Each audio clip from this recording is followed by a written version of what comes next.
Hola a todos, ¿qué tal? ¿Cómo están?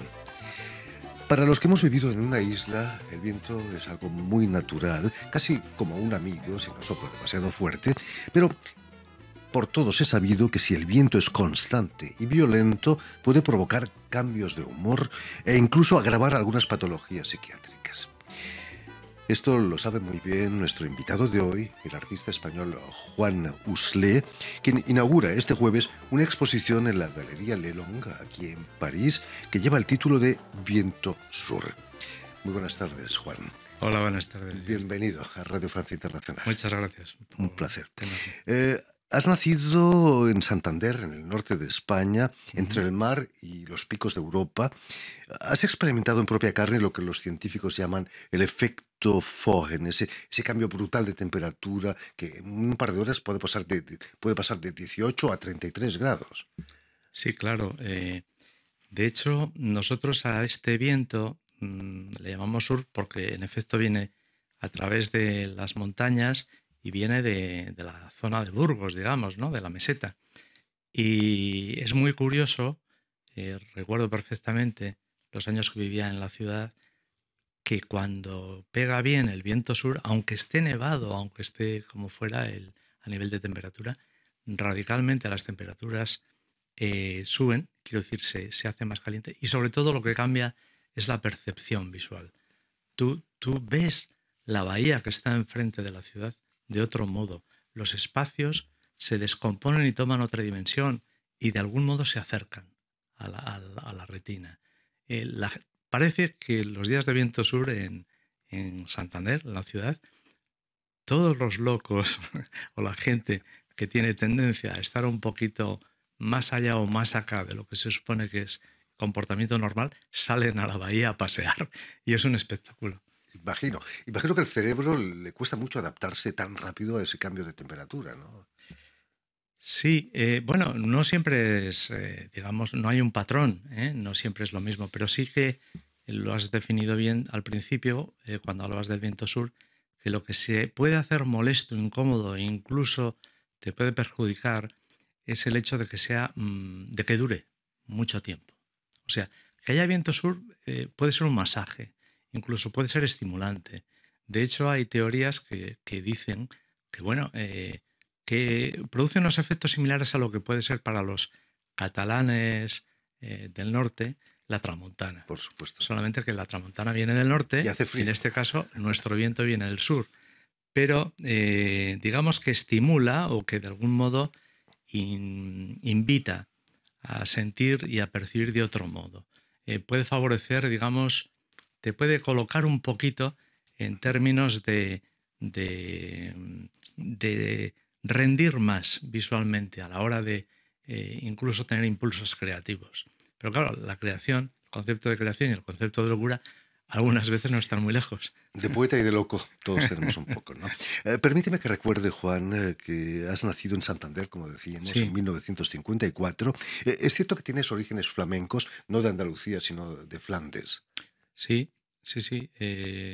El apellido, mi apellido paterno, mi padre se apellidaba de hecho Uslé Uslé y su apellido entró en la época de Carlos III, cuando se fundó la primera fábrica de hierro colado en el norte de España, en la zona de Liérganes la Cavada. Sí. Zona de vientos también. También. Vas a estudiar Bellas Artes, no en Santander, sino en Valencia, Ujú. ciudad mediterránea, ciudad de las flores, del amor y de la luz, dice la canción.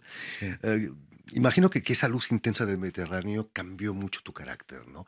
Quizás incluso tu concepto del arte o no. No sé exactamente el concepto de arte que yo tendría en ese momento. Yo era una persona eh, que había crecido en un contexto, vamos a decir, sobrio, donde la cultura no tenía una un gran protagonismo. Mi familia es humilde, son del campo, vienen del campo, ya vivíamos en la ciudad porque el maestro del pueblo se empeñó en que fuéramos a la ciudad porque mi hermano Pepín, que le llamaban, y yo, o le llaman, y yo, Juanín, pues no éramos muy torpes y deberíamos de estudiar. Entonces, mis padres hicieron el esfuerzo de irse a la ciudad sin tener, digamos, incluso ni trabajo, o sea, se fueron a la aventura, a la ciudad de Santander. Y allí pues comenzamos esta andadura que es un poquito ir al instituto, estudiar y estas cosas. Y siempre que tenía yo clases de dibujo artístico, pues acontecía lo mismo. El profesor de turno llamaba a mis padres para hablar con ellos y decirles que este niño tiene que hacer bellas artes. Mis padres no entendían bien lo que era bellas ni lo que era artes, pero sobre todo lo que sí que entendían es que ellos no podían permitirse el hecho de que tuviera que ir a una pensión o a lo que sea, a otra ciudad, porque en Santander no había Escuela de Bellas Artes. Y eso fue bastante traumático para mí, porque año tras año se repetía esta historia y yo ya no quería saber nada porque en casa apenas podía dibujar, me daba reparo, vergüenza y de algún modo el dibujo era una especie de asignatura pendiente, entre comillas, y sobre todo clandestina. Mi hermano y yo estudiábamos con los mismos libros, porque ya te comenté, éramos de familia humilde, y al final pues decidimos hacer magisterio, comenzar magisterio. Estudiábamos con beca porque, bueno, pues te venía bien una ayudita, y al final del primer curso, yo ya tenía 16 años, 17 había hecho ya, nos encarga o nos pide el profesor de dibujo hacer una acuarela. Yo no había hecho nunca y creo que el resto de los compañeros de clase tampoco. Nos hizo comprar un pincel de pelo de oreja de buey, me acuerdo perfectamente, no hacíamos muchas bromas, un bloc muy grande, nos puso una jarra de cerámica de Manises, de Valencia. Todos intentábamos hacer esa jarra o llevarla al bloc, al papel, y se entregaban los ejercicios.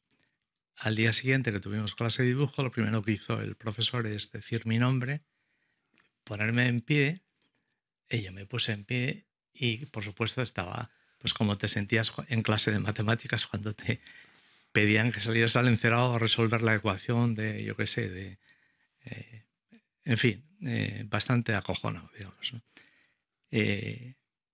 Me dice, cuando acabe la clase, quédate que tengo que hablar contigo. Cuando acabó la clase le dije, mire, si lo que me va a decir es que tengo que hacer bellas artes o que va a llamar a mis padres, le digo que yo no voy a mover un dedo y que es mucho mejor que no les llame, porque llevo ya bastantes años con esta historia y es bastante traumática para mí. Yo no lo sabría decir en estos términos, pero lo era. Y él me dijo, muy radical, me dijo, no les voy a llamar, dame la dirección que voy a ir a hablar con ellos. Y por culpa de este profesor es por lo que yo aterrizo en Valencia y me preparo para hacer bellas artes en Valencia. Luego él es el culpable de que yo vaya a esa tierra, como tú decías, de la luz, del amor y de estas cosas. Y la verdad es que ahí comenzó una aventura que continúa, porque yo y Valencia seguimos teniendo un vínculo muy, muy próximo. Allí, en esa tierra de la luz, del amor, vas a conocer a Victoria Cevera, artista. Era en Bellas Artes que la conociste, ¿no? Exacto, sí. Va a ser tu compañera En durante Bellas muchos Artes. años, ¿no? Sí, sí. Lo primero que sentí en Valencia, al principio pasé un verano preparándome para Bellas Artes más solo que la una, ¿no? Porque claro, además tenía que buscarme trabajillos pues para poder tener un poco de dinero, comprar material, difuminos, papel, etc. Y bueno, pues llegaba agotado siempre a la pensión y todo esto, y la verdad es que hacía una vida muy solitaria. Pero ya, digamos, cuando entré en la escuela, yo ya era una persona muy abierta. Ya no era el chico tímido, vamos a decir, encerrado del norte, con cierto humor, porque siempre lo he tenido, pero no era esa especie de personaje hierático y serio. Ya estaba un poco más despendolado, más abierto. Y me encantaba sentir, pues eso, esa otra temperatura, esa otra luminosidad. Me costaba ver, porque los ojos se me achinaban para poder, digamos, entender los matices que me presentaba la realidad, porque el sol allí es muy fuerte, Una luz muy fantástica, ¿no? potente. Pero me sentí muy liberado, me sentí muy abierto. Miraba a la gente y miraba los brazos, los hombros, la carne de las personas. Esto en el norte lo veías todo o te lo imaginabas a través de de un paraguas que generalmente cubría nuestro caminar hacia el objetivo, ¿no? Terrible. Y allí pues era otro mundo y me sentí muy liberado y muy a gusto, la verdad. Ahí conoces a Victoria Civera y con Sí, ella en el 86 os vais a instalar en Nueva York, a Brooklyn, si no me equivoco. ¿Fue en esos años? sí. Primero conozco a Vicky en las clases, pero pertenecíamos a grupos diferentes. Entonces era curioso porque los que no fumábamos, cuando había descanso para las modelos o para los modelos, en vez de ir al claustro o a la calle a fumar, pues bueno, dábamos una vuelta por las otras aulas donde había otros estudiantes practicando, ¿no? En clases de pintura. Y yo solía parar siempre pues delante de las mismas obras. Y concretamente siempre paraba enfrente de alguien que no sabía quién era. Pero después de los años, ya cuando nos comentábamos estas cosas y ya estábamos juntos, pues Vicky me comentaba que a ella le ocurría exactamente lo mismo. O sea, yo conocí a Vicky a través de su pintura y ella me conocía a mí a través de lo que yo hacía, pero no nos conocíamos físicamente. Fue un amigo, precisamente de su pueblo, pero muy amigo mío, porque habíamos pasado un verano trabajando en Ginebra para tener un poco de dinero y comenzar la carrera, quien nos presentó. Y ahí pues comenzamos una especie de journée, porque es como un viaje muy largo y episódico que continúa. Dejar de fumar es muy bueno y no fumar mejor todavía. Lleva a cosas muy interesantes, ¿no? Hablamos del choque cultural con Valencia, con Nueva York, debe ser todavía mayor, ¿no? Ese choque. Sí, al acabar, digamos, Bellas Artes, yo en digamos, en la época en la que vivía en Valencia, lo primero que intenté es tener como un pequeño espacio de trabajo para mí, no únicamente ir a las clases de aquella academia, vamos a decir, bastante decimonónica y bastante borreguil, como era. Y Valencia era una ciudad que bullía.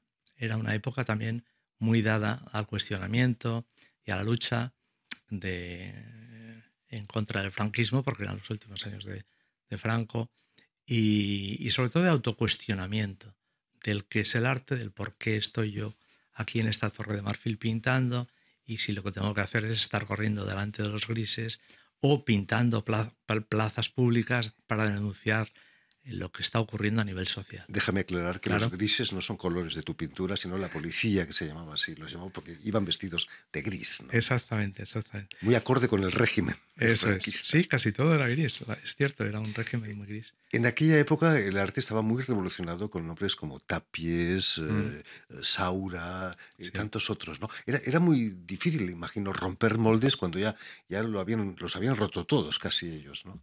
Sí, bueno, ellos pertenecían a ese, vamos a decir, esa forma de hacer o a esos grupos, ¿no? Dagualset o El Paso, que de algún modo eran la versión informalista o la versión del expresionismo abstracto en España. Y por supuesto, en principio, a nivel de sintaxis, podía parecer que eran una especie de proclamas o declaraciones antisistema o anti-régimen franquista. Sin embargo, y he aquí lo curioso, el arte de estos grandes artistas de esa generación, que eran bastante anteriores a nosotros, fue bastante apoyado y fue exportado, porque al régimen de Franco le interesaba presentar una imagen de España moderna y novedosa.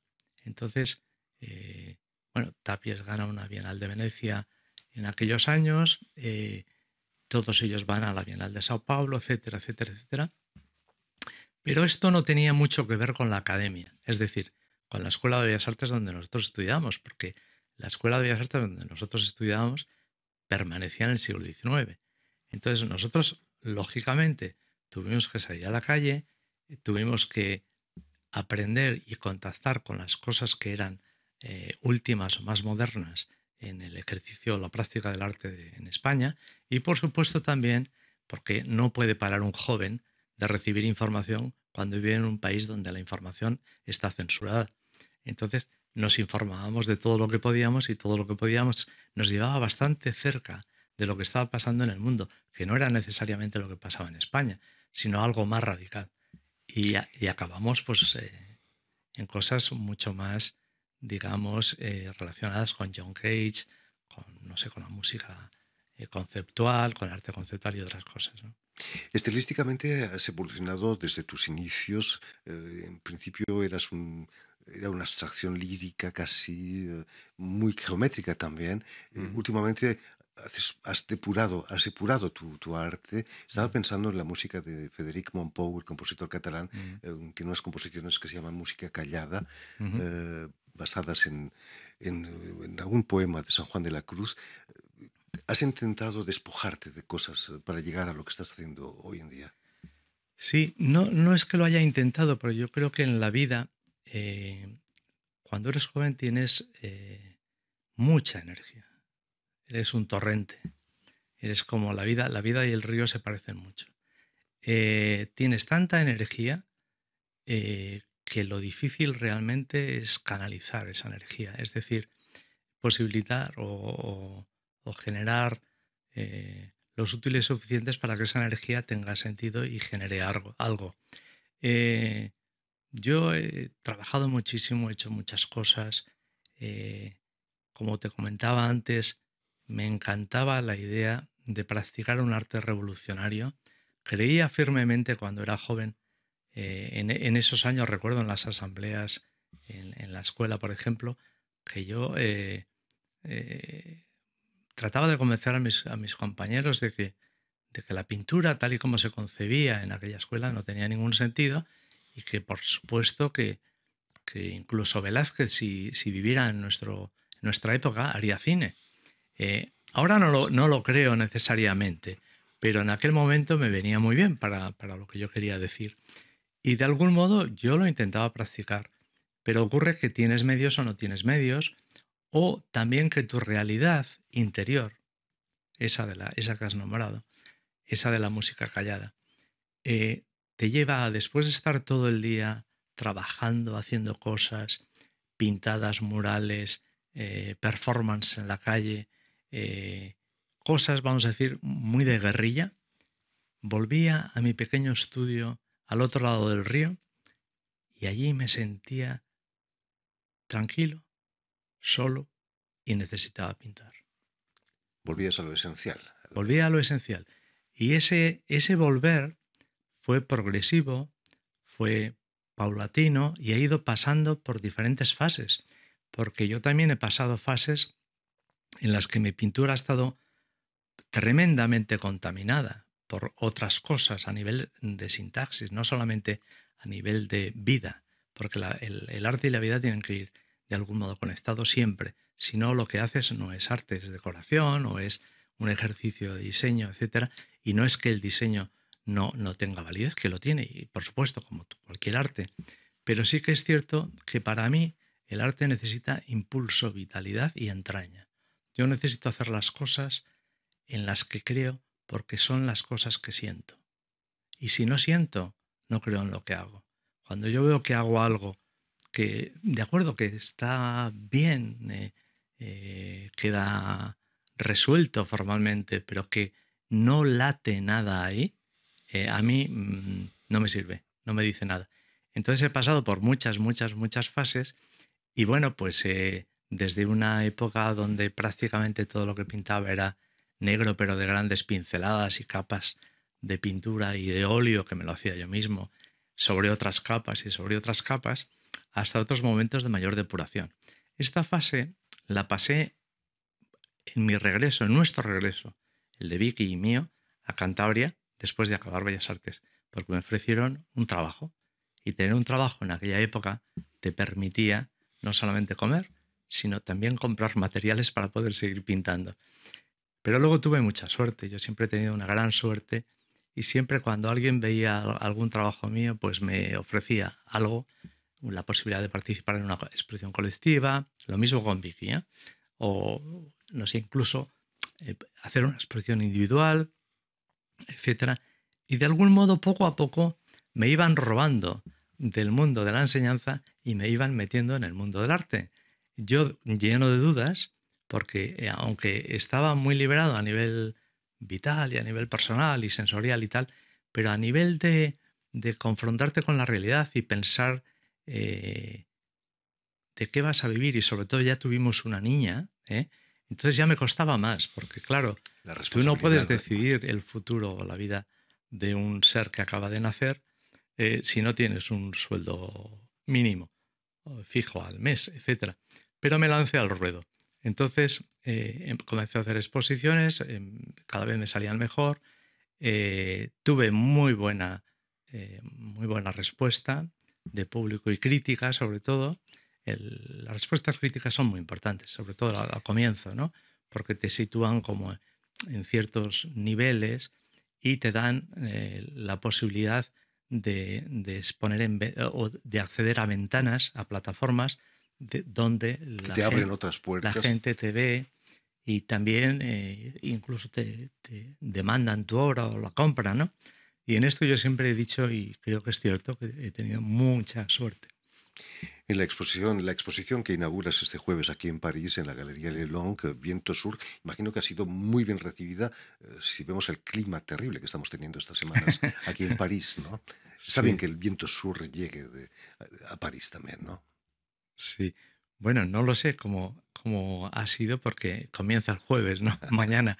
Pero de momento yo he tenido una buena acogida por parte de los miembros de la galería. He visto a Jan, he visto a Patrice, he visto a François, como dentro de esta relación seria y profesional que mantenemos, pero los he visto optimistas y, digamos, como en karma, como buena onda, ¿eh?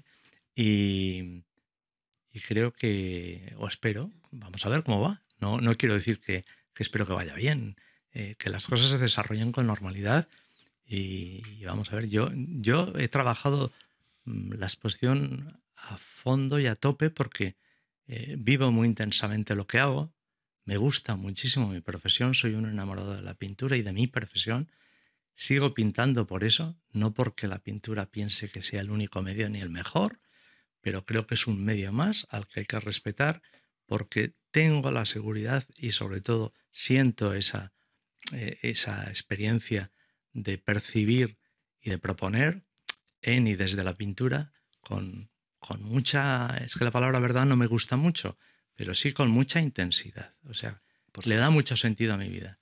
Entonces vamos a ver.